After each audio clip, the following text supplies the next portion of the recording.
I like characters and plays where I feel like there's a lot of heart and spirit, and like the characters are three-dimensional, and you're seeing them, they're yin and they're yang, and you don't know how you feel about them here or there, or at the end you're not like, oh, that's the good one, that's the bad one. You're like, no, they are complex like human beings are. Absolutely, You know they're what I mean? real people. Absolutely. Nobody has a monopoly on No. good or evil or right and wrong, and yeah, it's so rich, which is so daunting because it's like poetry.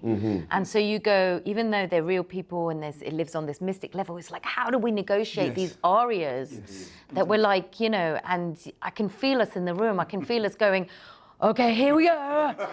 Right, flex, let's start doing the acting now. And we just have to start at the beginning. But we can feel the duty of the piece. Like I can feel it in the room. The opportunity is for an actress to work on classical scale is wonderful. And as we talk about in rehearsals, this play works on levels of Greek as well as Shakespeare, as well as the wonderful classics from America that we get, you know, that we get the treat of experiencing.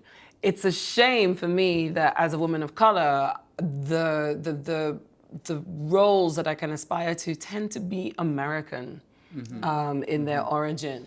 But at the same time, then you get something like this that for, again, my experience as a woman of color, someone brought up in the Caribbean, is what this play does is it brings together stark reality, but at the same time it also recognizes that it walks side by side and without differentiation with the spiritual, with the historic, with the lineage of ancestry, and how that, and recognizing myself and my experience, not only from the Caribbean, but then people who have grown up here.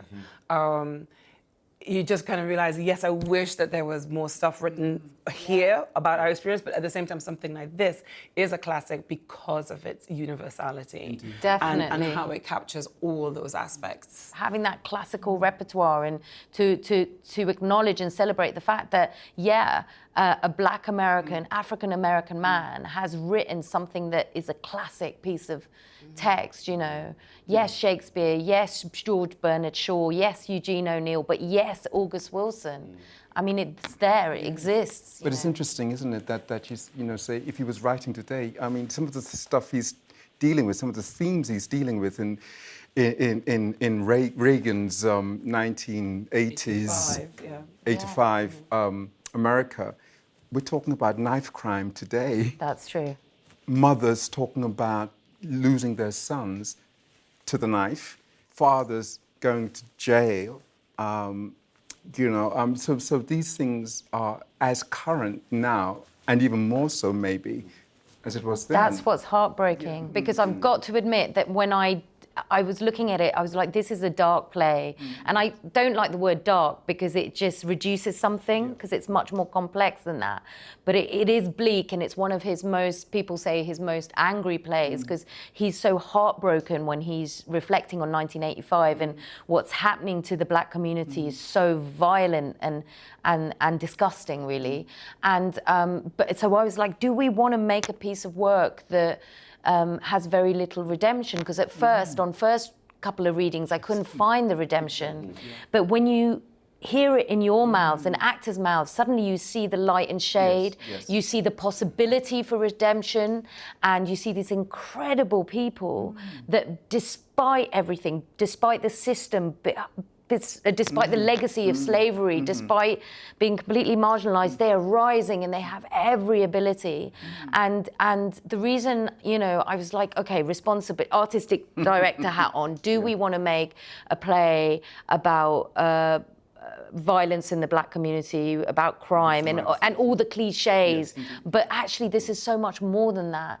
It's so much bigger than that, and it's on August Wilson's terms. He's going, look, we are detail-rich, magnificent people with issues like any community, but let's look at why. What we have is people who are determined to live and are determined to seek out love. And it's a tale of anyone with a negative prognosis that is determined to enjoy all that life has left for them.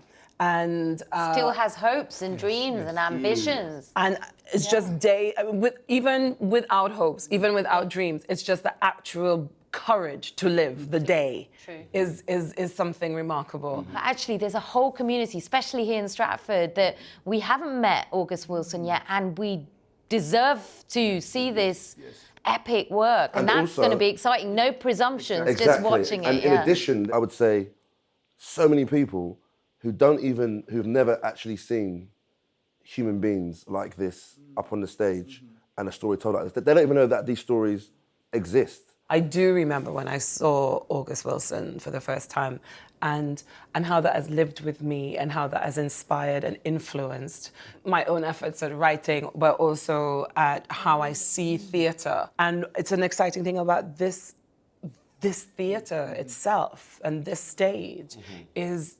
how will we interact with a Stratford East audience, with the London audience that comes to see this play. It has an amazing reputation for audiences that are vocal in their enjoyment. Yes. You know, I've been in a few of those one of the audiences, best for that. and there's always a lot of shouting out. We'll let you know. Yeah, I was going to say. We'll let you know how we feel. What we get from this play, and what we would like audiences to also share, is how all our lives are complex. And we are not just whatever we receive that we are. We are all struggling to define ourselves in as many aspects and facets as possible.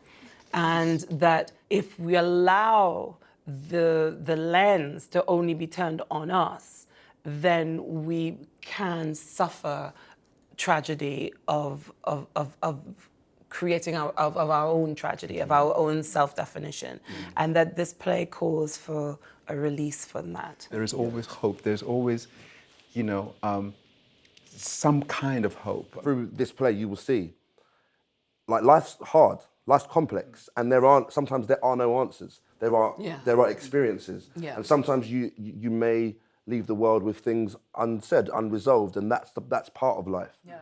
Because this isn't a play where it's like, oh, and here's and happy ever after, because that's not how life is.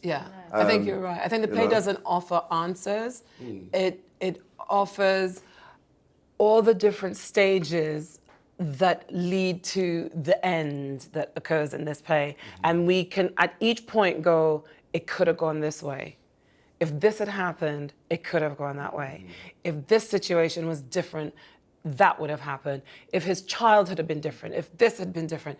And we suddenly see that it's this complex labyrinth. And it's so human. I guess I want the audience to be moved. If you leave feeling an incredible sense of anger and injustice, then so be it. Good. I always feel that, you know, I hope we do our best, and we will do it, and we're gonna, you know, it's a great play.